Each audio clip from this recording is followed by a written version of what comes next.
Good evening. Welcome to tonight's program. I'm Kelly Wright, and as we continue to follow the developments of the COVID-19 pandemic, my opening observations are this. It's quite clear that the coronavirus affects many people. It is no respecter of persons, titles, color, or political stripes. It will kill you. But in tonight's show, we will talk about how it's impacting African Americans and what's being done about it in the city of Los Angeles, as well as what's being done about it in terms of the legal remedies or the problems that have stemmed from this great disruptor, this great killer known as coronavirus. We will also brighten your day by introducing you to a family that has been battling with the coronavirus in San Francisco. Their story is remarkable. You'll want to stay and watch the program this next hour as you'll see a family of three battling the coronavirus in such a courageous and faith-based way. And those are my opening observations. We can get through this. Welcome to the program. So my first guest today is Mark Ridley Thomas. He is Supervisor Mark Ridley Thomas of Los Angeles. And of course, Los Angeles is a very large populated city of more than 10 million people. And Supervisor Mark, you have a Herculean task on your hand to even conduct testing. But tell me before we get into the demographics of the testing, overall, what's happening in Los Angeles as it pertains to the COVID-19 global pandemic? How hard is it hitting your city? Well, Los Angeles has done well in some respects. On the other hand, Kelly, it's been challenged by what has been obviously an extraordinary set of circumstances. So just yesterday, we hit our highest number of deaths, while in fact it's substantially lower, for example, when compared to New York. 55 is an all-time high in Los Angeles. I hasten to add that the state of California was able to institute programs that encourage people to remain in home, to practice social distancing. And the theory at this point in time is that we have done as well as we have for a county as large as Los Angeles is, with the populace that you mentioned earlier. We've done as well because we were proactive and moved toward prevention quickly, containment and prevention. But having said that, we still see significant challenges, and the work that we're trying to do about health outcomes and disproportionate impacts as it relates to African Americans is really fundamentally important. Frankly, it's a matter of justice, a long-standing push to make sure that the outcomes square with our representation in the population. And to the extent that that is the case, Charles Drew University of Medicine and Science, Martin Luther King Community Hospital, a whole network of providers are on the case. So we're pushing pretty hard here in Los Angeles. And it's a lot of hard work because, as you know, the African American community has been disproportionately impacted by this coronavirus pandemic due to the health disparities that we have and lingering disparities that we've had in terms of economy, the racial situations that have gone on and plagued our community. And there's just so much at stake here. In what particular ways have you been able to reach out to that particular segment of the community, realizing that it affects all people, but in particular, people of color? Well, it is true that it affects all people. And COVID-19 is not a discriminator of those who would be affected by the virus. We know that. But where the discrimination does come in is how the resources are applied and the extent to which there is proportionate testing in communities across Los Angeles. And therein lies the question of what kind of data are we really getting? If you're not being tested, you can't be counted in terms of the extent to which the virus may be more forceful in a particular environment rather than another environment. So we pushed very hard to make sure that the data is collected, and not just any kind of data, but a full set of demographic data. There was a slow uptake at best with respect to capturing racial and ethnic uh, data. As well as you should be, sir. I'm talking to the supervisor, Mark Ridley Thomas. And sir, I'd like you to stay with me on the other side of the break. I would like to drill down on the question of how do you reach out and help people in this age of the stimulus package going out to help small businesses there in Los Angeles, which is a huge part of the economic engines right there in LA. We'll be back with more of the Kelly Wright Show after this.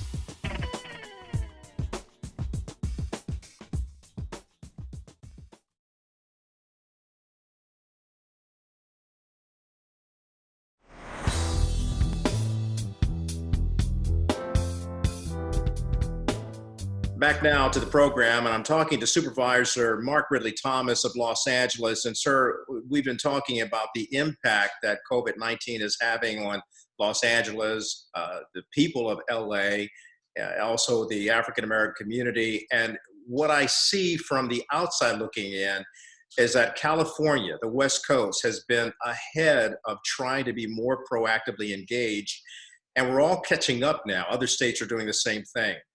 But this CARES Act and the stimulus package that's out now to help small businesses, you've also reached out to your small business community, even working with Fortune 500 companies.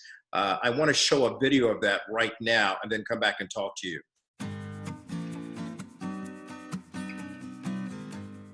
Greetings, this is Supervisor Mark Ridley Thomas, and I'm pleased to announce the establishment of the Los Angeles County COVID-19 Relief Fund.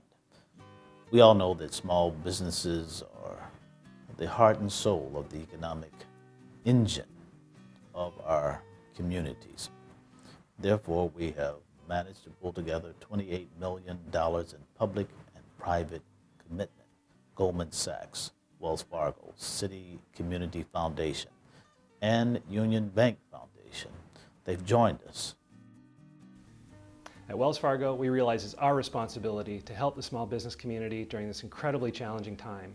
And that's why we're so pleased to be collaborating with the county to provide $1 million in small business grants and technical assistance to business owners who need it so badly right now.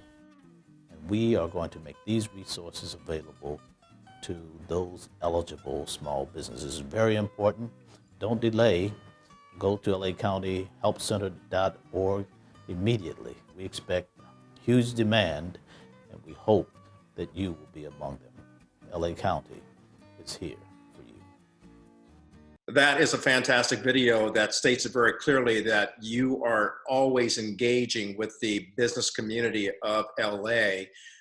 How are people responding to these stimulus packages that the government is now doling out, and how does it impact small business owners who can't get to the money because in some circles it's already run out as of Thursday? Just have to say the demand is incredible. And we can't get enough programs up fast enough. And we know at the federal level there were several hiccups.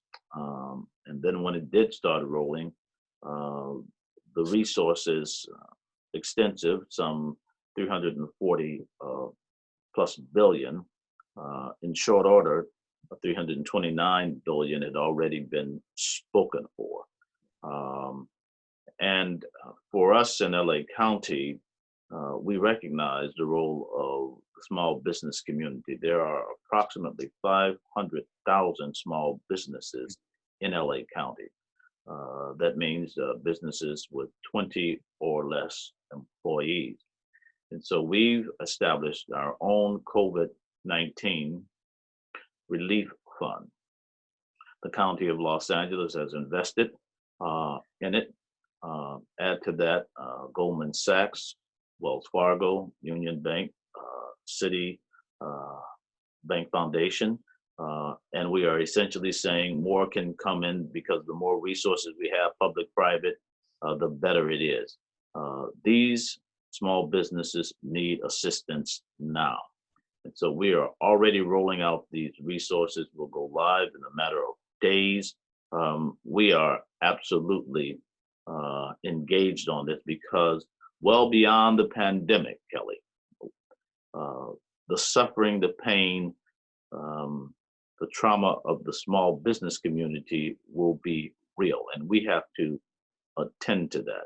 Indeed, indeed. And Mark, at the other end of the spectrum, you also have the homeless population, which you have been out in the forefront of trying to help the homeless population. How are they being impacted by the coronavirus crisis? Well, this is a crisis within a crisis when we think about Yeah. homelessness. There's 60,000 people, imagine that, every single night in the county of Los Angeles who are homeless. Uh, 3 people per day, Kelly, prior to the pandemic, die as a result of being homeless. Then enter COVID-19. We know that these persons who are homeless are medically compromised. We know they have underlying health conditions. And so it's just sensible that we recognize that these populations of encampments and the like are incubators, hotbeds of COVID-19 related problems.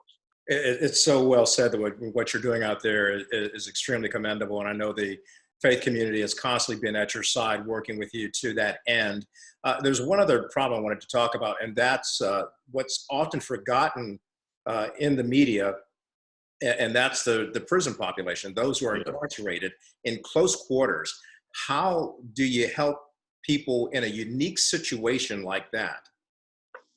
Well, the rates of arrest are down, particularly for very low level infractions, significantly down. And in the context of the jail environment itself, uh, already um, less than desirable, according to the Department of Justice, United States Department of Justice, LA County jails desire, need, deserve to be fully um, um, renovated, and alternatives to incarceration is our mantra.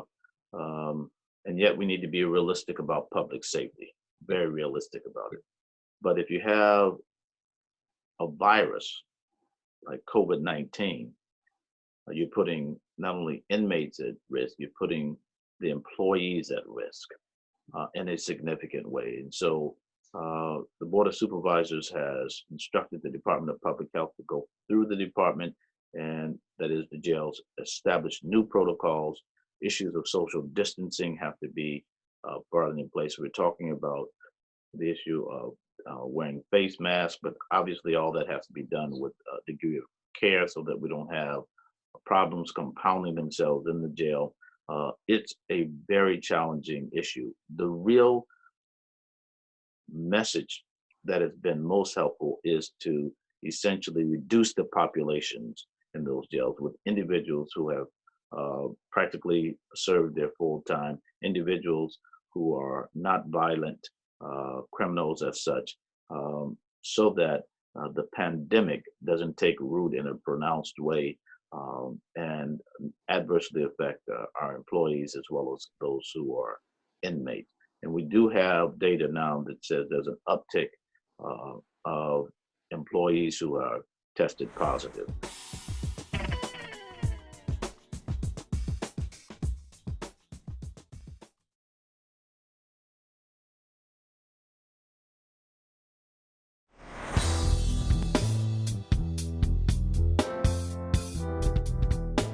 What do you think about the president opening up states to try to get back to a place of normalcy, if there is such a thing, this close to the coronavirus? And we're not done with it yet. Well, I think the president has evidenced over and over again that his leadership with respect to many matters, but coronavirus, COVID-19 in particular, cannot be trusted. He has been back and forth on any number of issues. It is the worst example of leadership in the context of a crisis that I've ever witnessed as a student of history for now roughly 50 years. Uh, and I cannot, in good faith, as an elected official, I cannot, in good faith, as a responsible citizen, um, I cannot, in good faith, as a policymaker, uh, as someone who loves his family, suggest that we, for one moment, follow a political dictate rather than medical advice. And to rush into uh, a situation before we have gotten our arms around this virus uh, would only be to find ourselves in a worse circumstance owing to a boomerang impact. Very sobering thoughts from you, sir. Talking to Supervisor of Los Angeles, Mark Ridley Thomas. I appreciate you spending so much time with me this morning, taking it out of your busy schedule of caring for a county the size of Los Angeles and some 10 million people. We all love Hollywood, at least I Yes. know I love it, as well as the LA Lakers. And it would be good to see those things return to normalcy. But how long do you anticipate that those places and even your lovely beaches out there will remain shut down?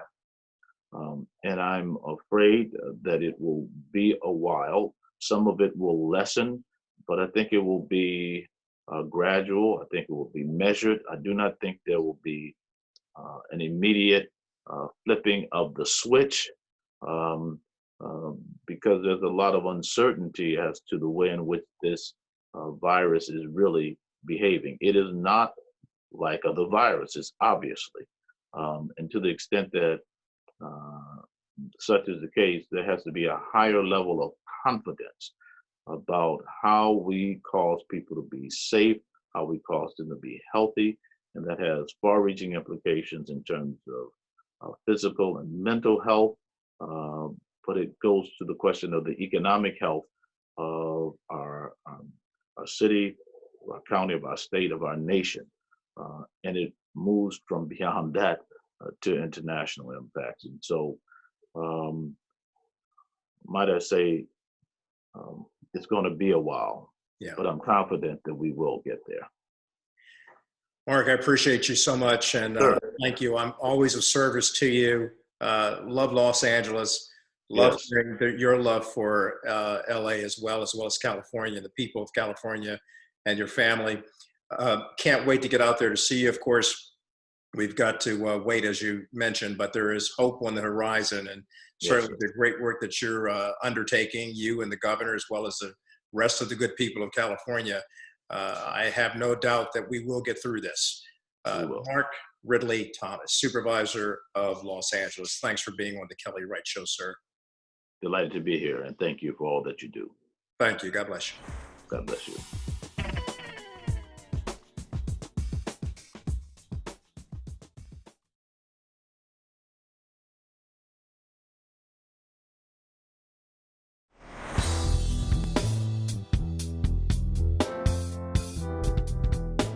So welcome back. And we go now from Los Angeles to New York, where we find my next guest, Terry Austin, who is our legal analyst. And Terry, as you know, the COVID-19 pandemic has adversely impacted disproportionately African Americans. What legal remedies do they have in mitigating not only the virus, but the circumstances and the disruption that the COVID virus has caused so many people within the African American community? And Terry, your background is so extensive, even being a Columbia School of Law graduate, and I just thank you for being on the program today. I want to get into this really important question about legal matters because it's something that we need to be focused on. And one of the things that's going on, the latest statistics have revealed that more Blacks, as you know, have been susceptible to contracting COVID-19. So what are the legal ramifications stemming from this?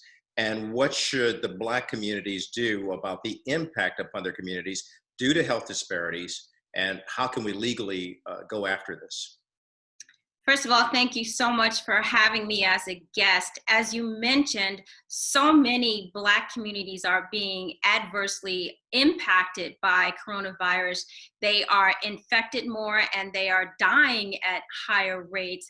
Historically, we know for a fact that health is absolutely related to wealth and opportunity. And there's a direct correlation. And historically, African Americans have been impacted negatively. And so if we look at housing, if we look at employment, and if we look at businesses, African Americans have also been impacted in those areas in an adverse way. So let's take a look at first, we can talk about employment.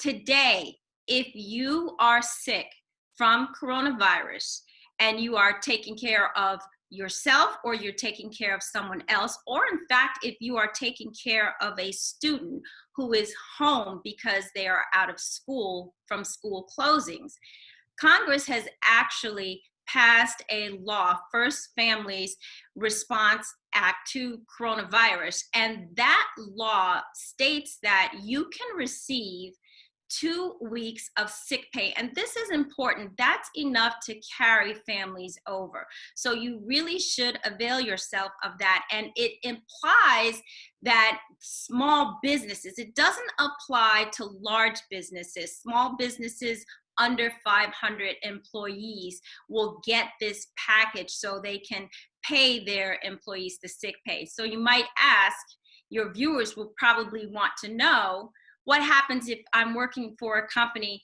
that's larger than 500 employees? Most of those companies already pay 2 weeks of sick pay or something thereabouts on average. So Congress has decided that they need to assist these smaller businesses in helping individuals who might be sick. And I also wanted to mention from an employment perspective that if you are in fact unemployed because your business had to do layoffs, well, you can also apply for unemployment. And we must avail ourselves of these provisions because it will help tide people over until this pandemic is over. The last thing I wanted to mention in connection with employment is workers' compensation, because many of our African American communities are working in the service industries because historically those are the opportunities that we had. And if you are impacted by coronavirus, and if in fact it's work related, then you can also receive workers' compensation. Terry, everything that you've unpacked there is so important, and it's vital information that all communities need, but in particular to the African American community, since it turns out that right there in New York City and other cities that we've seen in our urban areas, it turns out that African Americans are, and people of color are the essential workers who are out there on the front lines, not only in the healthcare industry, but also at stores, at grocery marts. And because of that, what legal wrangling will they likely face because of the fact that COVID-19 may threaten them on their jobs that they're still going to, having to take public transportation to get to that job, having to work on that job, and perhaps not having the proper PPE? What remedies can they have associated with their employment? Well, that's a very good question. And right now, employees are demanding that they get this personal protection because it's so important for them not to get infected. And many companies are responding to this now. And so you need to demand it as an employee. You can refuse to go to work, but you might not get paid if you don't go to work. But I'm seeing that many companies are in fact making sure that their employees are protected. And again, if in fact you are ill because of the coronavirus, you absolutely can file for workers' compensation. So important. Terry, I'd like you to stay with me for beyond the break, because I want to try to drill down on another issue that's looming on the horizon, and it might be the tipping point of a humanitarian crisis. And that's what's happening within our prison systems, where people are incarcerated and working in close quarters, actually having to stay there. What kind of remedy can they get legally to try to protect themselves? I'm talking to Terry Austin. We'll be back with more of the Kelly Wright Show with Terry Austin after this.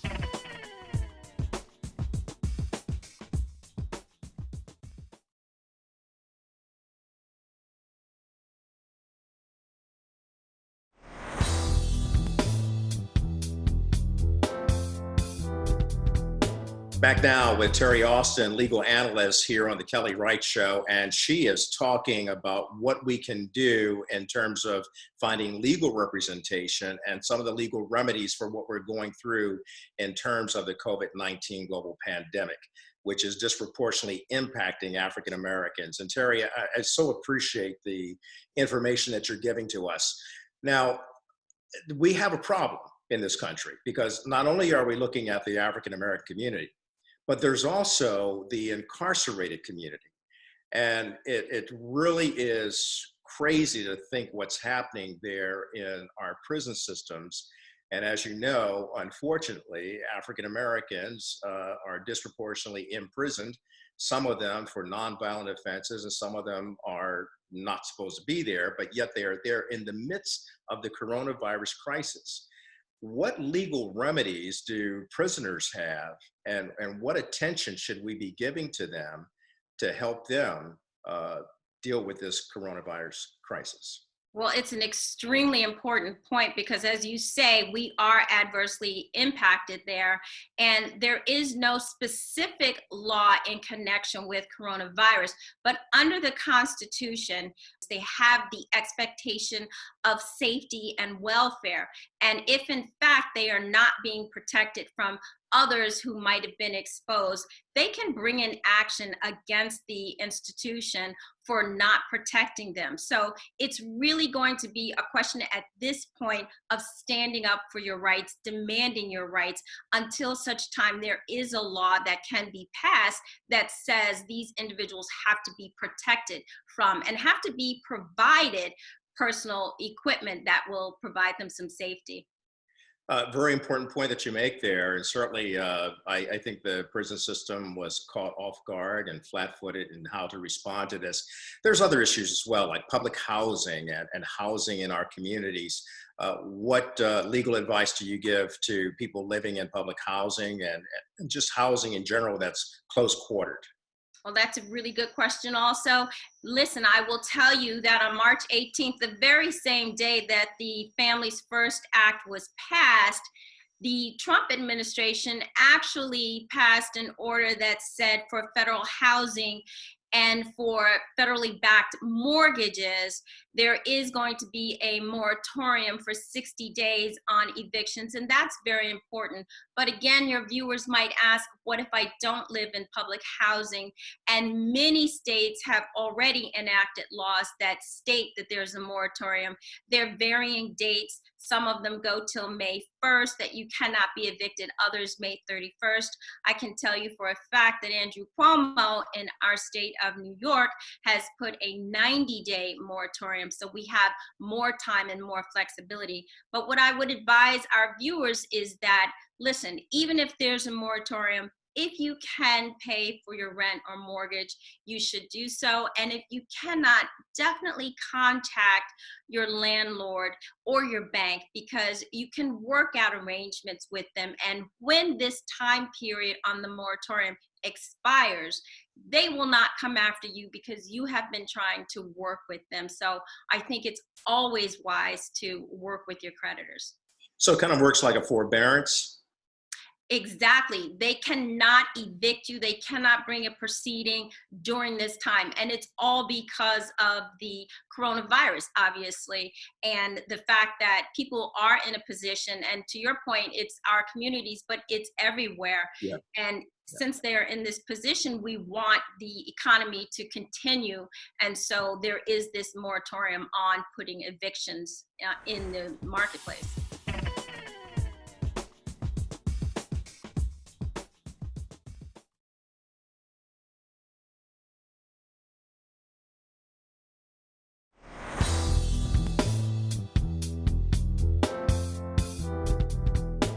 Welcome back to the program. So my next guest is the Gaines family, and they live in the San Francisco Bay Area, which is, if you've ever been there, San Francisco, Oakland, it's one of the most beautiful areas in the country, hands down.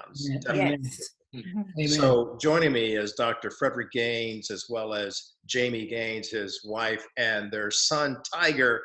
And the reason why I'm smiling is that this incredible family has been through it, y'all. They've been through coronavirus, starting with Dr. Frederick Gaines, and then Jamie, you try to protect your son from getting it, and it turns out that he tested positive as well. So let me begin with you, Jamie, because you're the wife, you're the mother, you're taking care of them, and She's a God soldier. bless you. You're a soldier. What's the experience been like to see your loved ones, your husband and your son, go through the coronavirus? When he got sick, it was really scary because we tried to do everything to protect him. This is a young man who had a compromised immune system. Bone marrow transplant. He had a bone marrow transplant a few years back. He's a sickle cell anemia survivor and is free of that today. And so we did everything. So when he got sick, I immediately quarantined him to the bedroom. And Tiger went to his bedroom, and we did everything to protect him. And when he, just a few days later, that Tuesday, he said, "Mom, I'm not feeling good." And it was a scary moment. It's a scary moment. And we had to acknowledge it. And I had to tell him, it's okay to be afraid, but we're going to hold on to our faith. We will hold on to our faith because God said that he would be a shield around us. And he said that he was our shepherd. And he said, even when we walk through the valley, he's going to be right there. And we had to hold on to that and trust it with everything that we had.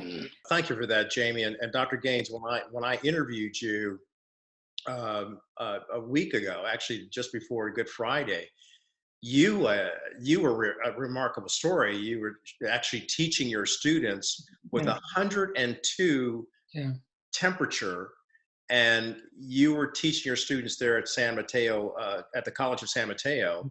And I was struck by that you had the determination to keep on keeping on, even knowing that you had the coronavirus. And you, at that time, stated you didn't want it to spread to your son.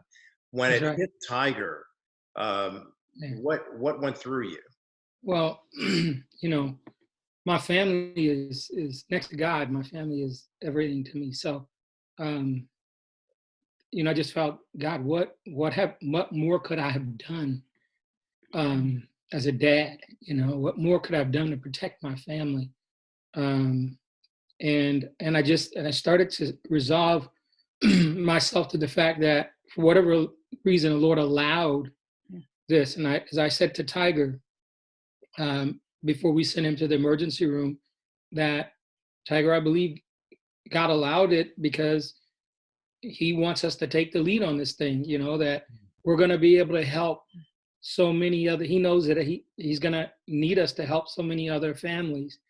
And just 2 days ago, my good friend, Jose Wilson in Chicago, who's been a leader in the community, his wife is a nurse. He has a family, it's like 6 people living in his household, including his granddaughter. And she just tested positive, Stephanie, there in Chicago, and her daughter. And so he called me and I said, okay, Lord, I'm starting to see the picture, because I was able to give him some encouragement and just some practical things to do as far as breathing techniques and things like that. Yeah. And he was so grateful. So I had said, God, it has to be a reason. And so we're going to find that, and we're going to do what you need us to do.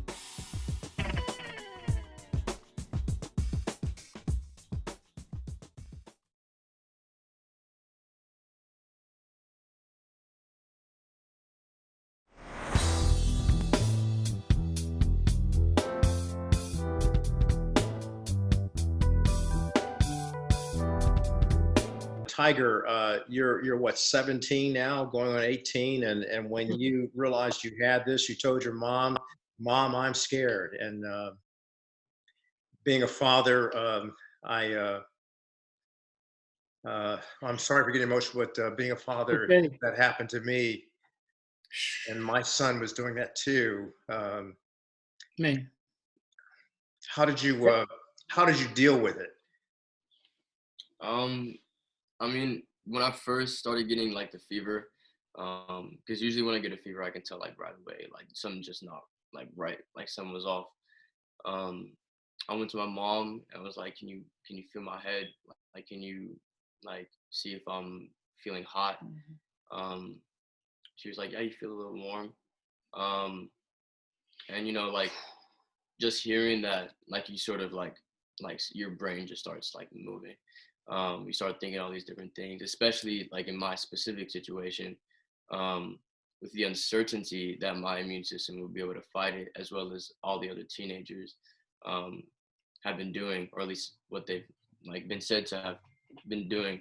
Um, but it was really scary because I just didn't know. Um, so going to her and just having her to fall back on, because like I don't like feeling like vulnerable all the time. Um, but I had to like let myself be vulnerable and get that out, so we can just move past it, like that point as a family, not just by myself. So yeah, it was scary to get the news, but we talked and we got everyone in my family on a FaceTime call, and we just prayed and talked everything through. And I mean, that's really what got me through the first like day, the first couple of days. um and like our family, we've always like used humor to get through stuff like that. So me and my family, we've just been trying to joke like about how in the world could we have been in quarantine for like the past 4 weeks, done everything we could, and still somehow got it. Like, wow. Crazy. But yeah, just my family. And honestly, I've been praying every single night by myself, and that's really been getting me through. Not praying that I'd get through it, but praying and thinking in advance that He was going to get me through it. Yeah. 'Cause I've been through something like this. I've faced like, Death. yeah, Yeah. before. With the So sickle cell. Yeah. Sickle cell. Yeah. there's nothing new to me. And the last time I just had to put my faith in God, and I knew that He'd get me through. So Well, Tiger, let me tell you something. You've probably been told this before. You're a fine young man. You're thank you. courageous and you're bold in your Thank faith. you. And you got your parents' looks and their tenacity and perseverance and their faith. Dr. Gaines, I appreciate you reaching out to help the other people who are coming down with this and giving them advice. Jamie, wow, what a great wife and mom. Where's the family right now in terms of getting over this? Are you still having to battle it, or are you just about out from out of the woods with this? Well, I think Tiger is doing really, really well. He still doesn't have smell or taste, Okay. but we'll take that one. We'll get through that. And my husband is just, I think he get his voice back, and every day he's getting stronger. I feel great. Haven't had a temperature in several days, and sleeping really well, which is unusual. Just to be able to take a deep breath. Yesterday, I walked in the garden in the back here, and just to hear the birds, to inhale, to walk in the sun, and just meditate and thank God for life. It's a special thing, and so. Well, you know what? I thank God for all three of you. I thank you, and I'm praying for you to get totally through this. And thank you for taking the time out of your schedule to talk to me and share your story with what I hope and expect will be so helpful and impactful and inspirational to millions of families who need to hear that that even though we go through the coronavirus and it can threaten our Amen. very lives, we can overcome. Absolutely. So you're a living testament to that, and thank you for being on the show. You're always welcome here. Love you Thank you. guys. Love where you live too. Can't wait to get out and visit you. Yeah, Yeah, come on. they make us pay for it out here. They do. Yeah, Well, God bless you, Doctor. I look forward to contributing some of those history lessons that I think are so important for our people too. Yeah, very. I mean, now you're actually making history, but Yeah, right. We're making it. but I should point out that you're head of the ethnic studies there at College of San Mateo, and you're certainly teaching a lot about African history, and the diaspora that we have is such a rich and great diaspora, and certainly all three of you exemplify that. Tiger, mad love for you and your family, and Jamie and Dr. Frederick Gaines. Appreciate you. God take care of you. God bless Thank you, you. Mr. Wright. Thank you. We God appreciate bless you and your prayers and your support. Mhm. I'll never forget that first day that you prayed for me. I appreciate that. Thank It you. made a difference. God bless you, man. And your bless you. family and the people that you love. Stay safe. Stay safe. Okay. God bless you guys. God bless. All right. Bye-bye. We'll be back with more of the Kelly Wright Show after this.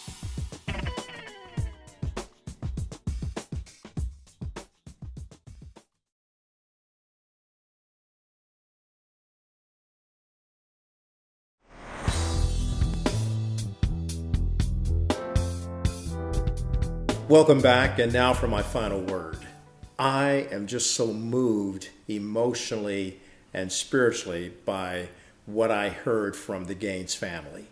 Certain they are a family that shows us the power of praying together and staying together, even though they have faced and they're still dealing with the coronavirus. We are praying that they will not only overcome it, but continue to use their story to help so many other people facing this deadly pandemic. And hopefully you've been righted, ignited, and united by their story and so many more to keep spreading not fear, but love, freedom, and peace. Have a great weekend. Peace out, everybody. We are a family, together you and me, agreeing to disagree, but still live in harmony. The dream that gives hope to us is as strong as it ever was. United we stand, divided we fall. That's my America. In my America, there is no left or right. We're all on common ground. Darkness gives way to light. In my America, you give more than you take. And when someone has lost their